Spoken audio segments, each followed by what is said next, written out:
Introduction देखा था।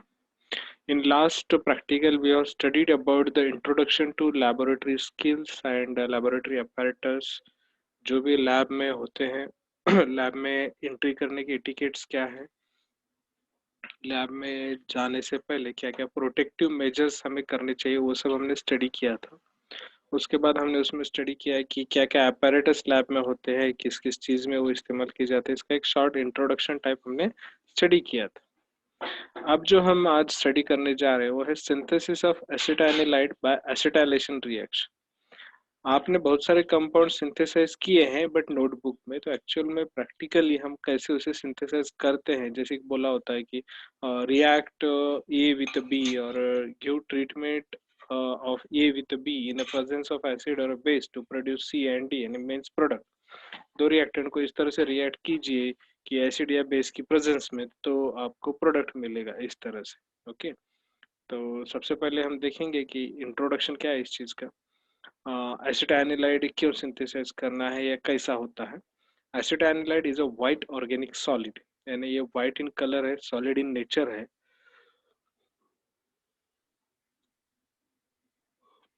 Basically ये ऑर्गेनिक सिंथेसिस के लिए एसिटाइनिलाइड का ज़्यादा यूज होता है।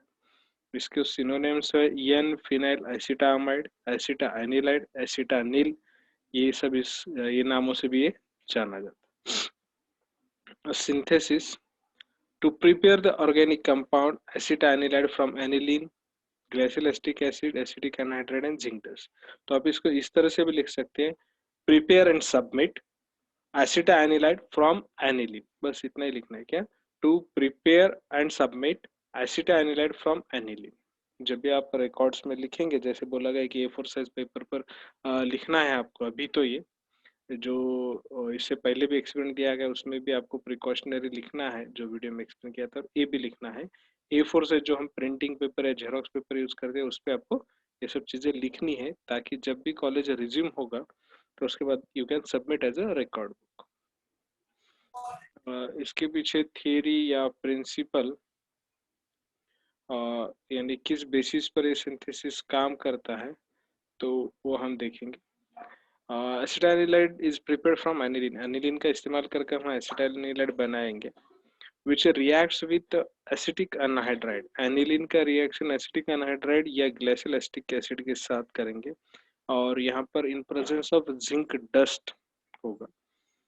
अ मिक्सचर ऑफ एनिलीन और glacial acetic acid, acetic anhydride, zinc dust, इनका सबका मिक्सचर बनाकर हम रिफ्लक्स करेंगे अनहाइड्रस कंडीशन में, और उसके बाद इसको pour mixture into ice cold water, ice cold water में पोर करेंगे, तो एसिटिक एनहाइड्राइड, एसिटाइनिलाइड का प्रेसिपिटेट हमें मिलेगा। The crude precipitate of acetic acetanilide is recrystallize, okay, to get a pure crystals of acetanilide।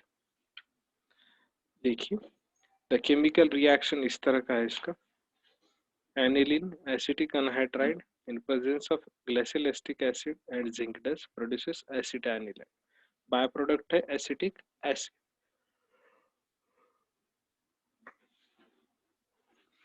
Zinc is used to prevent the oxidation of aniline का oxidation होने से हमें जिंक डस्ट बचाएगा। Okay, acetanilide is medicinal important as it is used as a febrifuge। Acetanilide can also be prepared by acetylating aniline with acetic anhydride in the presence of concentrated HCl के presence में भी हम इसे बना सकते हैं। Dissolve aniline HCl and add acetic anhydride, stir well, pour the mixture to sodium acetate in water, acetanilide is formed, which can be separated and recrystallized by ethyl। Same दो process हम बना सकते हैं। इसके लिए रिक्वायरमेंट रहेगी chemical और apparatus साथ में लिखे, you can write down it as a separate also. सबसे पहले हमें जरूरत पड़ेगी एनिलीन, उसके बाद glacial acetic acid, acetic anhydride, zinc dust, distil water, RBF apparatus में रिक्वायर करेगा, beaker, pipette, reflux condenser, funnel, stirrer, Bunsen burner, filter paper और इलेक्ट्रॉनिक बैलेंस, ये सब चीजें हमें चाहिए इसका सिंथेसिस करने के लिए। इसका असेंबली सेटअप इस तरह से रहेगा।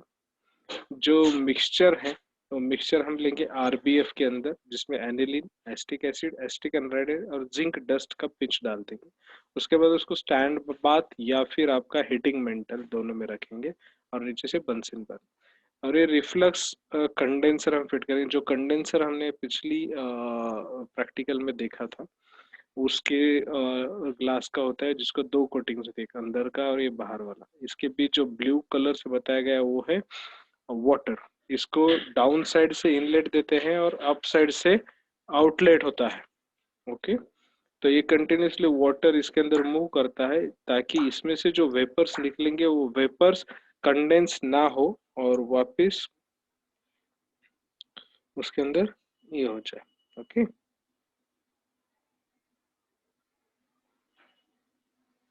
तो इस कंडेंसर को वापस से अंदर चले जाएगी। ओके, वापस कंडेंस इवापोरेट नहीं होने चाहिए। तो procedure, wash the all the apparatus with a distilled water before starting the experiment। Experiment start करने से पहले डिस्टिल वाटर से सभी apparatus रिंस कर ले, क्लीन कर ले। उसके बाद उसको ड्राई कर ले, क्योंकि हमें अनहाइड्रस कंडीशन मेंटेन करनी। Take RBF in that, RBF लेना है, उसके अंदर आपको 10 ml एनिलीन डाल देना है, 20 ml acetic anhydride and glacial acetic acid का मिक्सचर डालना। दोनों का मिक्सचर बनाना है। 10 ml acetic acid, 10 ml anhydride, इनको मिक्स करिए और उसको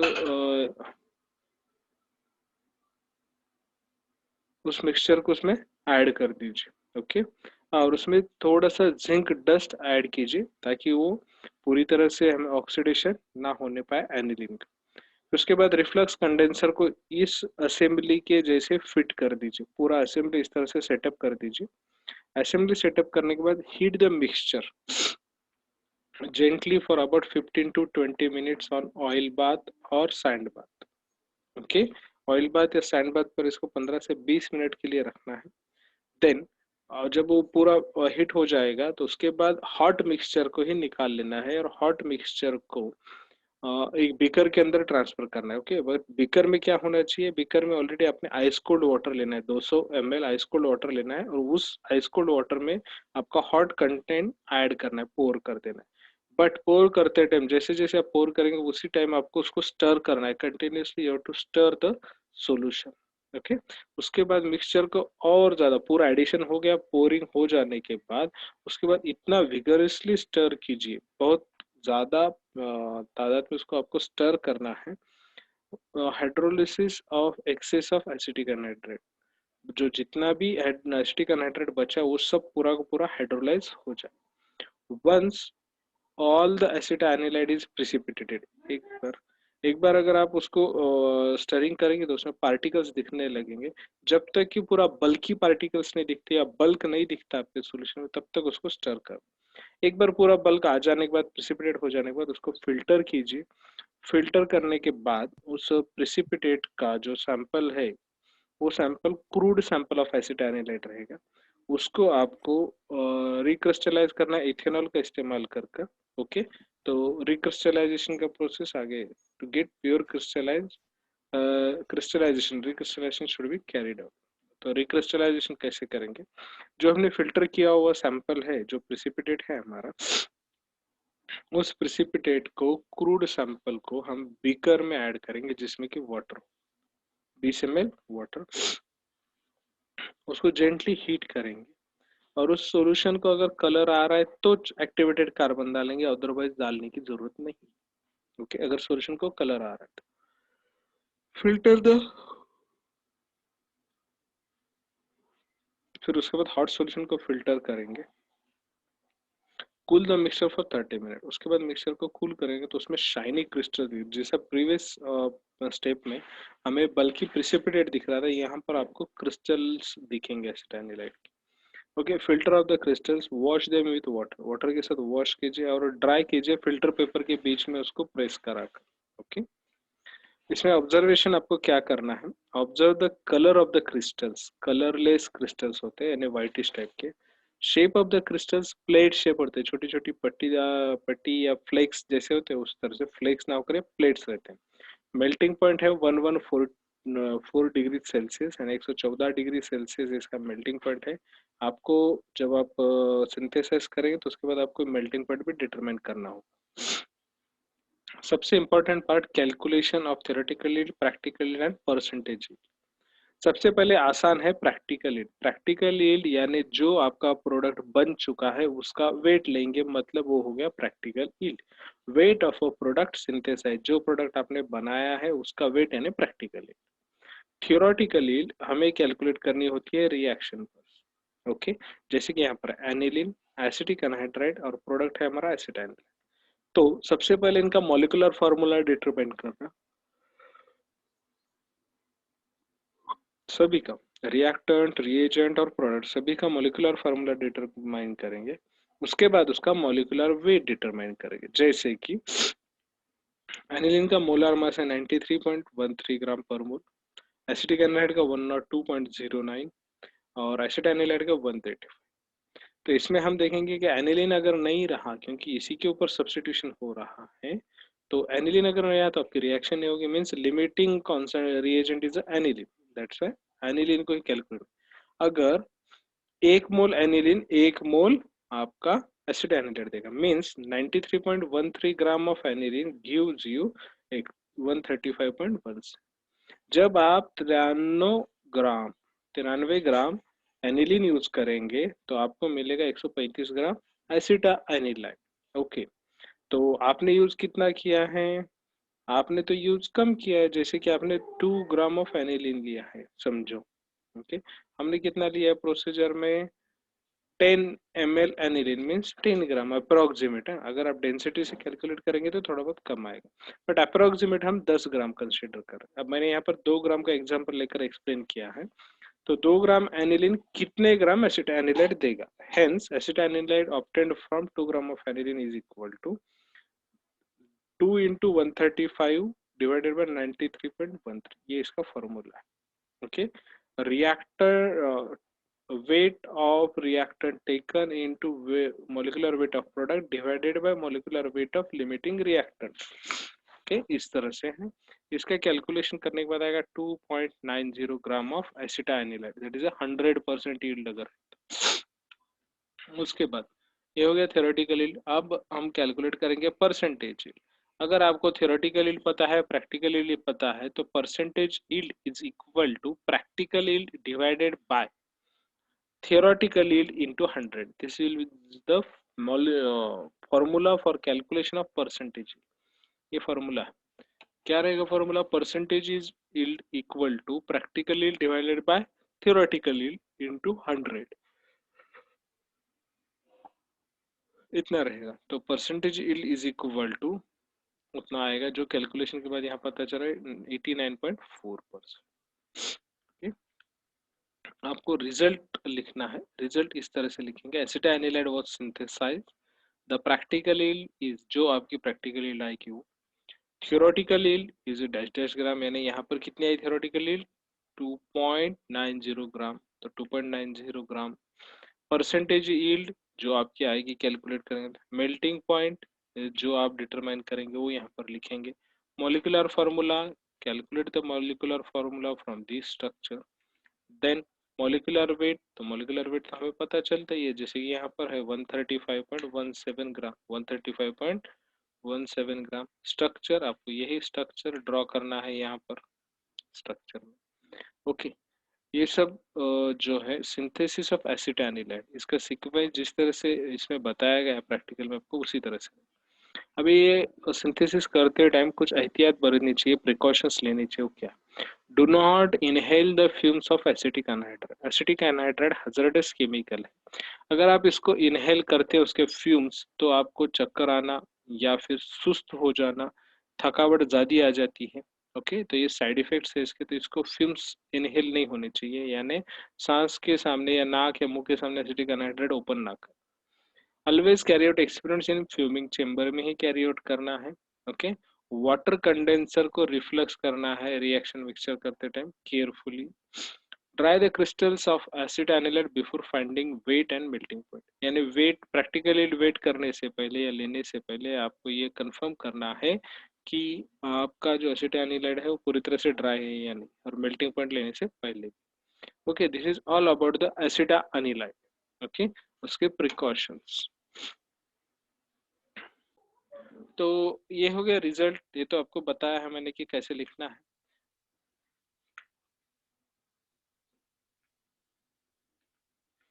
तो वाइवा क्वेश्चंस है कुछ इस तरह के, तो इन क्वेश्चंस के आंसर्स आपको लिखने हैं। Name any two acetylating agents. What is the need to add zinc during the preparation of acetanilide? What is the nitrating mixture? What is the IUPAC name for acetanilide? Mention any two uses of acetanilide. Okay, अब ये जो question है ये for study as a first year है। Actual viva question हम लोग देते नहीं है, बट आपका फर्स्ट ईयर है इसीलिए आपको वाइवा क्वेश्चन दे रहे हैं या आपको बता रहे कि इस टाइप के क्वेश्चन हो सकते हैं, तो यू कैन गो फर्दर, आप इसके हिसाब से स्टडी कर सकते हैं। तो name any two acetylating agents. Acetic anhydride and acetyl chloride are two acetylating agents. इसका answer, what is the need to add zinc during the preparation of acetanilide? Zinc is added to prevent the oxidation of aniline during the reaction. It reduces the colored impurities present in the solution. दो advantages है zinc add करने के, एक तो aniline को oxidation से बचाता है और दूसरा कलर्ड इम्प्योरिटीज को भी ये कम करता है जिंक। दूसरा, नाइट्रेटिंग मिक्सचर जो है वो इक्विमोलर मिक्सचर है। नाइट्रेटिंग मिक्सचर क्या है, ऐसा सवाल है, तो mixture of concentrated acid like nitric acid and sulphuric acid का मिक्सचर रहता है नाइट्रेटिंग मिक्सचर। दोनों इक्विमोलर, यानी 1 मोलर नाइट्रिक एसिड 10 ml लिया है तो दूसरा यानी सल्फ्यूरिक एसिड भी 1 मोलर 10 ml ही लेंगे तो वो इक्विमोलर मिक्सचर होगा और वही नाइट्रेटिंग मिक्सचर कहलाए। आईयूपीएसी नेम जो है ऑलरेडी मैंने स्टार्टिंग में ही बताया था इसका, N phenyl acetamide is the IUPAC name for acetanilide. Uses, acetanilide is majorly use for the further synthesis, intermediate बोलकर भी यूज किया जाता है साथ में। Used in synthesis of penicillin and other pharmaceuticals, other pharmaceutical reagent के लिए भी यूज करते हैं। अब डायरेक्टली एसिटाइनिलाइड अभी यूज में नहीं है, बट पहले यूज में था एज अ पेशेंट केयर में। पहले जो यूज में था वो एंटीपैरेटिक एजेंट यानी फ्यूर रिड्यूसिंग एजेंट बोलकर यूज किया जाता था, बट अब यूज नहीं किया जाता है क्योंकि इसके साइड इफेक्ट्स ज्यादा है। तो इसको फर्दर मॉडिफिकेशन कर कर पैरासिटामोल जो बना है वो इसका मॉडिफिकेशन से बना है, so that is used nowadays. Okay, this is all about your the experiment, that is the synthesis of acetanilide along with the viva questions for the purpose to understand what will be the questions of vivas. Okay, so I think all of you understand all these things.